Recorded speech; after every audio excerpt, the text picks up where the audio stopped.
Hello there. So I'm not too optimistic about this. Also, I shouldn't have started taping while I'm on a big curve. But anyway, I actually wanted to show you a bit more of Charlotte today, but it started raining. Actually, just stopped raining now, but it's still all wet and dreary outside. But here I feel like you're getting a very odd angle. I'm really close up. But anyway, we'll try this anyway. So today I just wanted to do a video, something a bit different. I'm sure I can get a better angle in my car, so we'll try that a bit later on. But just something quickly that came to mind, because obviously a big part of being a translator, being a freelancer in anything, is getting rejected for jobs. You're going to try out for jobs, and like I've said many times before, it's a numbers game. And so what does that mean? A numbers game means that that you're going to apply to many places and you're playing the numbers, right? Out of every 10, 20 jobs you apply to, you'll get one job. And, those numbers will vary depending on a lot of things. So really, it is a numbers game. And the reason I bring this up is something that might help with all of that, especially once you've been rejected a couple times. You can start feeling a bit not good about it. So I recently, a few months ago, unfortunately, a lot of what I have to do is rejecting as well, because if I have a job and then I don't have a translator for it, I'll send out, a call for translators or something like that, and I'll get, 20, 30 different applications, and I can only accept one out of them.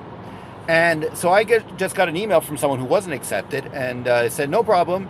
By the way, if you could let me know the reason for not accepting me, I'd really appreciate it. And I remember when I first received it, I'm like, oh, I don't have time for that. Oh, what do you expect from me, blah, blah, blah. And I, just kept working. But then it kind of stuck with me. And so later that day or the next day, I can't remember, I actually wrote back and I was like, look, the main reason was this other person who had way more ratings and reviews was offering to do it for a better price than you. And, so I didn't say much, but I kind of just gave my feedback. And I was thinking about it. And actually, this might not be a bad tactic. I would say if, you do get rejected. So, and he also said, thank you for letting me know, because many times people, when you do apply for jobs, you never hear back, right? And that's so annoying. And so I try to at least let people know, be like, sorry, but we decided to go with someone else. So at least they can move on and, make other plans. And so I don't know, next time you receive something like that, maybe you can just shoot an email and say, hey, thank you so much for letting me know.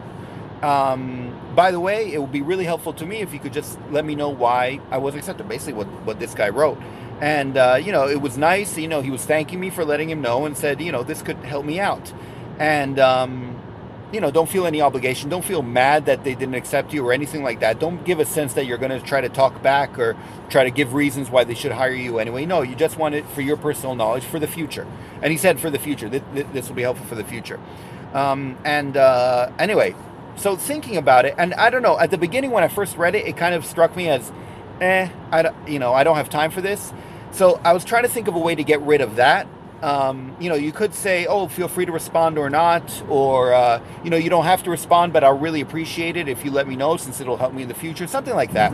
So they feel like there's no obligation, but if, presumably there's a reason why they chose someone else rather than you, and that way they can give you the reason, and that can help you, because for all you know, maybe your prices are way off. Or maybe there's a huge typo in your application, or maybe you're applying to the wrong types of jobs. I mean, I don't know, and maybe you don't know either. And so it could be really good to get feedback.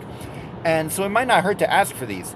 In a certain sense, you've got nothing to lose. They already didn't pick you for the job, so why not, and it might even be a good way to stick in their mind, or, so they remember you. They remember that you care. You care enough to ask and to want to know for the future. So anyway, it's just a thought I had in mind. I'm going to stop this video now because I feel like this is an awkward angle, and I have to keep looking down to the road and then up here. Actually, I don't need to look up at you guys. I guess I'll just keep my eye on the road, keep it safe. That's pretty much it. Notice the thing for the baby seat in the back, because that's my life now. But now I'm heading to a meeting. I'm on the highway, so I should probably pay more attention to the road. Anyway, so that's it. Let me know if you found this useful. Let me know if you found this angle very awkward to look at, and I'll find a different one for next time, because I like to do more videos in the car. I think it'd be more fun, and hopefully I can show you a bit more of the scenery if I choose a different angle. So, but otherwise, that's pretty much it. I'll see you in the next video. Okay, thanks. Bye. Savedum.